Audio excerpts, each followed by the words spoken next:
सोमनाथाय नमः। ॐ मल्लिकार्जुनाय नमः। ॐ महाकालेश्वराय नमः। ॐ ओंकारेश्वराय नमः। ॐ वैद्यनाथाय नमः। ॐ भीमशंकराय नमः। ॐ रामेश्वराय नमः। ॐ नागेश्वराय नमः। ॐ विश्वेश्वराय नमः।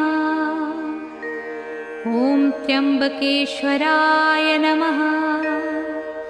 ॐ केदारेश्वराय नमः। ॐ घुस्मेश्वराय नमः। ॐ